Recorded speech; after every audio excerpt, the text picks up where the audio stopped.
Biz кууп жиберген Жээнбеков дагы булардай пастыкка барган эмес.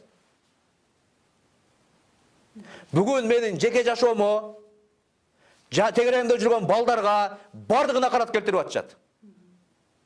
Biz bilemiz kimler kayerden oturup başkarıp bizdi kim jamandattırıp atkanын. Бұл жақында açıktalat.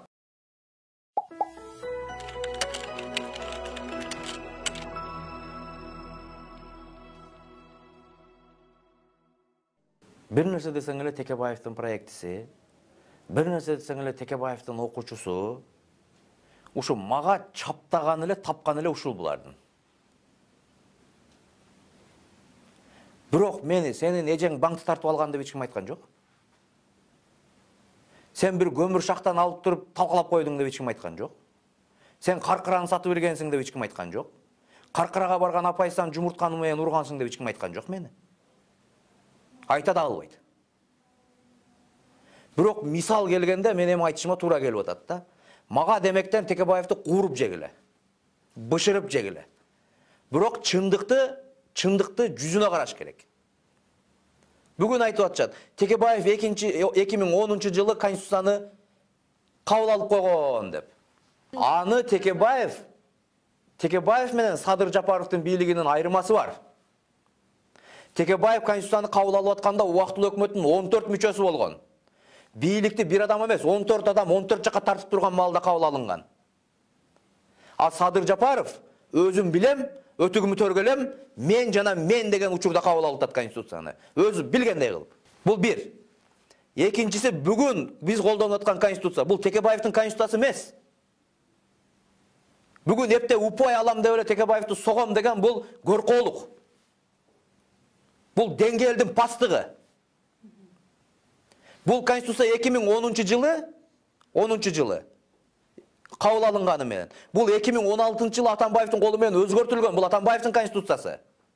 Бүгүн Садыр Жапаров Атамбаевдин Конституциясын алмаштырган атат. Текебаевдин эмес.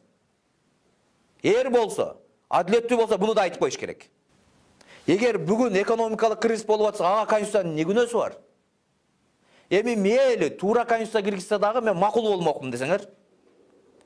Конституция узурпацияланып калган бийликти мыйзамдаштырып алуунун эле бир формасы экен. Абсолюттук хандык экен. Мен президент болом, мен чечем деген экен. Анан элдин көзүн боеп алдаш үчүн курултай деген институт киргизип коюштур. Ол курултайдын чечимдери, кабыл алынган чечимдери сунуш иретинде экен. А сунуш иретиндеги чечимди ким чечет? Ким кабыл алат? Жөн эле элди алдап атпайбы булар? Мейли сунуш иретинде дагы болсун. Эмне жумуш кылат десек курултай. 3000 адамдан турган курултай болот дейт. Эмне жумуш кылат десек, президент мен жогорку кеңештен отчет алам дейт. Отчет алат дейт. Жылына бир жолу. Жылына бир жолу. Урматтуу эл журт. Биз 3000 курултайчыны эмес. Биз мына 6-чы жолу президент тандай албай атабыз. Бир адам тандай албай атабыз. Бир штук, бир дана адам тандай албай атабыз. Анан 3000 адам кантип тандайбыз? Жогорку кеңеш деген 120 адамды тандай албай атабыз. Мына ушул курултайдын миссиясын жогорку кеңеш аткарат. 120 кишини тандай албаган кыргыздар биздер чогулуп алып 3000 кишини кантип тандайлы деп атабыз. Мейли тандайлы дагы 3000 дагы болсун. 3000 киши 1 миллиондон ашык добуш алган президенттен кантип отчет алат? Эгер эртең 3000 кишин келип туруп президент иштебей айтат деген болсоң, ал 1 миллион добуш алып келген киши, ал площадька 500 000 киши алып келип койсо эмне дейсиң? 120 депутаттын аркасында шайлоочусу бар. Ал курултайчыларга каршы 50 000 киши площадька алып келип койсо эмне дейсиң? Бул граждандык согушка алып келет бул жаңы Конституция. Бул саясатчылардын, чоң кландардын тирешине алып келет. Бул согуш алып келип коет бизге. Конституциянын структурасы эмес, ниети да жаман болуп атпайбы? Бул максатка ылайыксыз. Бул 3 орган болуп калды. Эл тарабынан дайындалган курултай, эл тарабынан шайланган парламент, эл тарабынан шайланган президент. Бардык айтат, мени эл шайлаган деп туруп болот. Бул кызыл чекеликке болуп көрбөгөндөй чоң саясий конфронтацияларга алып келет. Адамдын мындай каалоосу жакшы, каалоо болгону жакшы, бир нерсени чечем, көзөмөлдөйм деген жакшы да. Бирок эми ошо каалоону үйдө жалгыз отурганда аягына чейин ойлонуп коюш керек да, каалоом каерге чейин бүтөт экен деп. Анан жарым жартылай ойлонуп келип эле, ой жаздык деп жазып бергенде, бул эмне? Сен ежедневниңе жазган сочинениең беле? Буну менен адам жашайт эртең. 6,5 миллион эл башкарылат ушул китеп менен. Анан кече бирөөсү чыгып алып Садыр Жапаровду актап атат. Жок, аны юристтер подставить этип койду деп. Туура. Мыйзамды юрист жазат.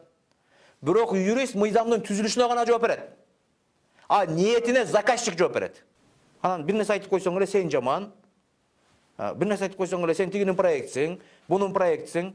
Азыр мен алар өзүнүн кимдердин проекти экенин айтсам, элдин оозу ачылып калат.